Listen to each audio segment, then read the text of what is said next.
जो भारत के मुसलमान हैं वो यहाँ के नागरिक हैं। जो बात ओवैसी साहब ने कही मेरे से कहने से पहले, उन्होंने क्या कहा कि पहली बार ऐसा हुआ कि धर्म के वो पूछकर जो है कलमा के आधार पर मारा गया, और मारा गया तो हमारा जो है कुरान वो इजाजत नहीं देता है कि एक भी भले आदमी का जो है, एक शरीफ आदमी का कोई मर्डर कर दे। मैं और ओवैसी पार्लियामेंट में अपनी आइडियोलॉजी के लिए लड़ते रहेंगे।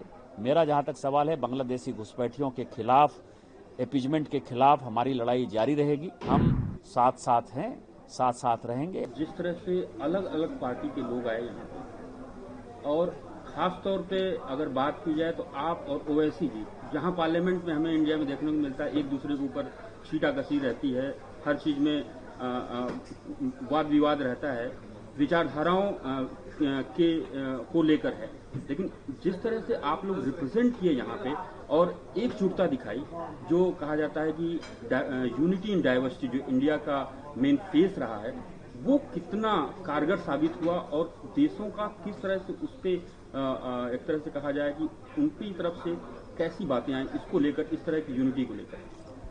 देखिए, दो चीजें हैं। हमारा मानना है कि संस्कृत हमारी पुरानी भाषा में से एक है, और जो हमारे पूर्वज बोल कर गए वो सभी को जानने का सवाल है। सभी हिंदू मुस्लिम की बात करते हैं, और मैं भी बांग्लादेशी घुसपैठिए से परेशान हूं, और बांग्लादेशी घुसपैठिए की बात मैं पार्लियामेंट में बोलता हूं, बोलता रहूंगा, क्योंकि हमारा पूरा आदिवासी समाज जो है वो खत्म हो गया। 45% था, वो 22% पर आ गया। तो उस आइडियोलॉजी में जो है कोई परेशानी नहीं है। लेकिन जो भारत में मुसलमान रह रहे हैं, जो भारत के मुसलमान हैं, वो यहाँ के नागरिक हैं। हिंदू मुस्लिम सिख ईसाई बौद्ध जैन हमारा जो है विषय है, वो हमारे चाहने न चाहने से जो है उनका उतना ही अधिकार है जितना हमारा अधिकार है। तो दो श्लोक कहा संस्कृत में, एक जो मैंने पहले भी कहा है कि सर्वनाशे समुत्पन्ने अर्ध तजेति पांडिता। दूसरा एक श्लोक जो है बहुत बढ़िया है, विभूषित श्लोक है कि आपदा मां पतंती नांग हितो अप्यायाति हेतुताम मातृजंघा ही वत्सस्य अस्तम भवती बंधने। जब आपदा का समय हो, तो आपदा के समय में जो माँ है, मतलब बछड़े के लिए जो गाय के का थन है, उसमें जो उनका पैर है, वही जो है उसके बंधन का काम करता है। तो यहाँ आपदा है, कौन है हमारी माँ, कौन है? भारत माता है। भारत माता को परेशान करने के लिए, उसको खतरे में डालने के लिए पाकिस्तान आतंकवादी गतिविधि कर रहा है। आतंकवादी गतिविधि कर रहा है तो वो कहां कर रहा है? जम्मू कश्मीर में कर रहा है। जम्मू कश्मीर में, कश्मीर वैली के जो है मैक्सिमम आबादी किसकी है? तो मुसलमानों की है।